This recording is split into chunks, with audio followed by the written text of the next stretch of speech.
Hello, I'm Dr. Derek Keats, a former professor of biology, and I'm still here with you talking about the human endocrine system. This time, we're going to look at the pancreas and the important role it plays in regulating our blood sugar, as well as some of its other functions, its non-endocrine functions. Remember from the first video that some of the components of the endocrine system are found within the alimentary system, and the pancreas is one of these. Surrounding the pancreas is, of course, the stomach, the gallbladder, the duodenum, and of course in this picture is the pancreas itself. There is a common duct with the gallbladder, and the pancreas has its own duct called the pancreatic duct. The pancreas is both an endocrine gland and an exocrine gland. In its endocrine function, it produces several important hormones, including insulin, glucagon, somatostatin, and pancreatic polypeptide. And in its exocrine function, it is a digestive organ secreting alkaline pancreatic juice that contains digestive enzymes that assist in the absorption of nutrients, the control of pH, and with digestion, all happening in the small intestine. Note that the very acidic mixture of partially digested food and digestive juices that is passed into the intestine from the stomach is called chyme, C-H-Y-M-E. The enzymes in the pancreatic juice help to further break down the carbohydrates, proteins, and lipids in the chyme that passes back from the stomach.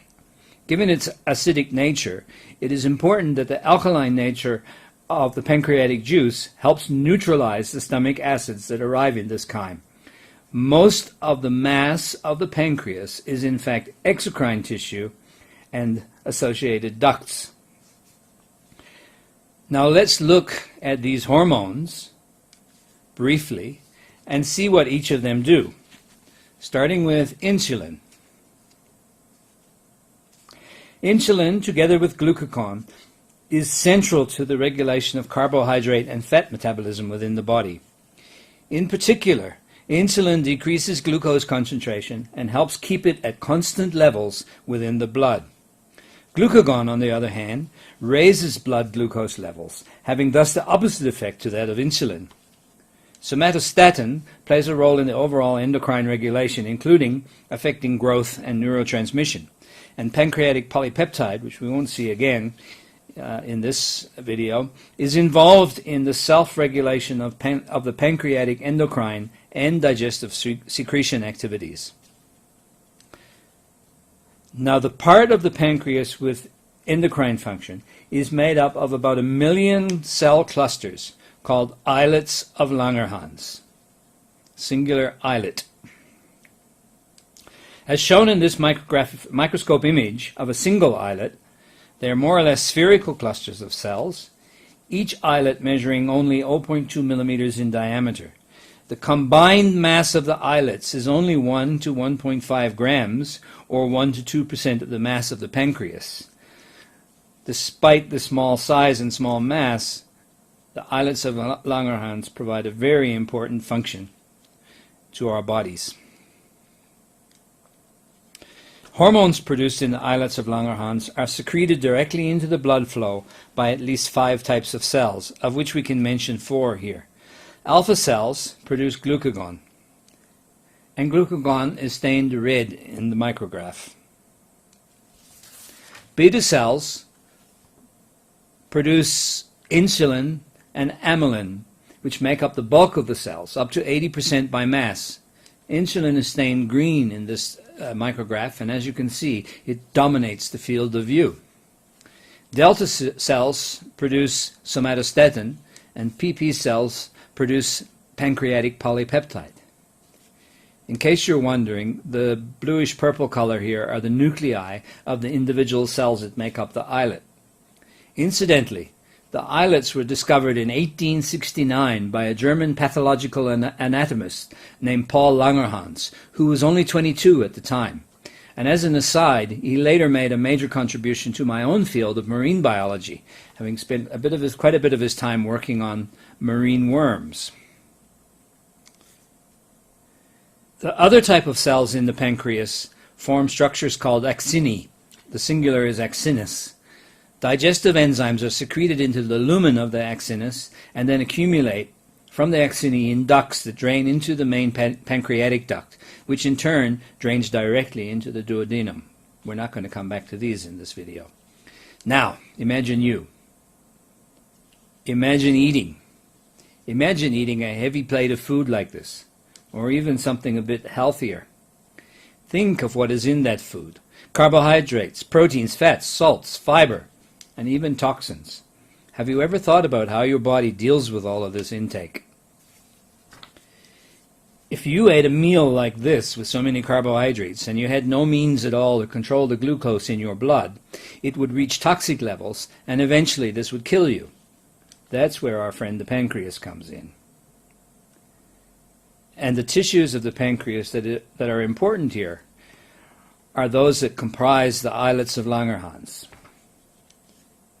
Now remember that the islets of Langerhans produce insulin, and insulin is a peptide hormone composed of 51 amino acids. This is true in humans, but the structure of insulin varies a bit among different species of animals. Now here's something you could do. Can you remember what is a peptide? You should review that. If you can't remember what a peptide is, you should pause the video and do a bit of Googling to find out, but not too much Googling, just a little bit. Insulin causes cells in the liver and muscle tissue to take up glucose from the blood, storing it as glycogen, a starch-like molecule, as you may recall, inside these tissues. It promotes the absorption of glucose into the cells for use as an energy source for cellular respiration. Insulin also stops the use of fats as an energy source by inhibiting the release of glucagon. Insulin is provided within the body in a constant proportion to remove excess glucose from the blood. Of course, the glucose that is converted into glycogen can be converted back to glucose when it is needed if the blood glucose levels fall below a certain normal level. Insulin has other functions in the body as well, but we're not going to cover them here. You may wish to explore this further on the internet or in your own reading. Now let us look at another pancreatic hormone, glucagon. Like insulin, glucagon is a peptide hormone secreted by the pancreas. It causes the liver to convert stored glycogen into glucose, which is essential to the bloodstream. Glucagon thus promotes the release of glucose into the bloodstream when levels fall below optimum. Glucagon and insulin are part of the feedback system that keeps blood glucose levels at stable level. Now let us compare and contrast insulin and glucagon, the two polypeptide hormones that are involved in regulating blood sugar. They're part of a feedback system that keeps your blood glucose at stable levels. Insulin is secreted by the beta cells when blood glucose levels are too high. Glucagon is secreted by alpha cells when blood glucose levels are too low. It's important to remember that these alpha and beta cells are within the islets of Langerhans. Insulin stimulates the uptake of blood glucose for use in cellular respiration, as well as for storage in the liver, muscle, and to some degree fat tissue. Glucagon stimulates the release of stored glucose, mainly from glycogen in the liver, to increase the blood glucose levels and make energy available to the body and its tissues. Now let us look at this feedback loop from the perspective of glucose and the hormone levels in the blood. The pink line shows the normal levels of glucose and the baseline levels of insulin and glucagon. Let's take some turns of the loop and see what happens. Imagine you eat something, say a banana, on an empty stomach at break time, after you've been in class all morning. You do eat fruit, not chips and chocolate, I hope. As the food is digested, the glucose levels in the blood may rise. Insulin is then released into the blood, raising its levels. This causes the glucose to be taken up and stored and brings the concentration of blood glucose levels back to normal. And then the insulin level drops back to its normal base level as well. Later, when the food is all gone and the levels of glucose may drop in the blood, glucagon is released and glycogen is mobilized into glucose, released from the liver, thus raising the glucose levels back up to normal, and the glucagon falls back to its normal baseline level. Looking at this feedback loop that controls blood sugar levels, we can see that it is absolutely vital to the functioning of our bodies. What happens when this feedback loop fails because a part of it ceases to function? Let's take insulin. If its effectiveness is reduced, or it's not produced at all, then we have a condition known as diabetes mellitus, or just diabetes. There are two main types of diabetes, referred to as type 1 and type 2 diabetes. Type 1 diabetes results from the body's failure to produce insulin, and presently this requires a person to inject insulin in order to survive. Type 1 diabetes usually manifests itself during childhood, but it can also manifest in adults, although this is much rarer. Type 2 diabetes involves insulin resistance of sorts. Cells fail to use insulin properly. Beta cells are not able to increase secretion of insulin to overcome this resistance, and this is sometimes combined with a deficiency of insulin production as well, which exacerbates the problem. This type of diabetes usually manifests itself in adulthood, often around middle age.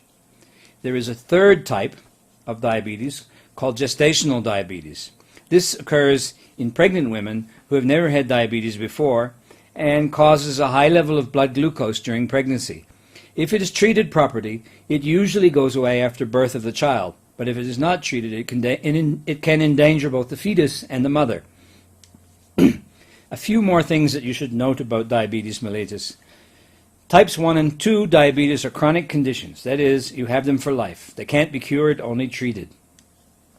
285 million people have type 2 diabetes as of 2010, which means that this type of diabetes accounts for 90% of all diabetes cases. Both types of diabetes have been treatable since insulin became available in the early 1920s, and more recently with the production of synthetic insulin analogs. Type 2 diabetes can be controlled by diet, or diet in combination with medication such as the drug metformin. Now we've pretty much covered what you need to know for the South African Grade 12 Life Sciences syllabus on this subject.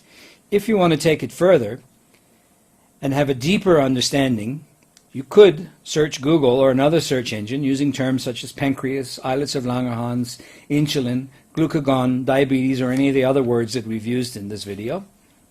You can also look for videos on YouTube and other online sources of video material. You could even visit the local school library or the local library and read up on such topics there. I love libraries and I'd go there. If you want to get creative, you can interview a family member, a family friend, or acquaintance who has diabetes. If you ask their permission first, you could even record the interview with your cell phone, either as audio alone or with video if your phone has that capability. You can, again, with permission, upload the video into your e-learning system, that's if your teacher allows it, and share it with your teacher and with fellow learners. And that's all for now. I'm Derek Keats, and this resource is licensed under a Creative Commons Attribution License. Bye for now.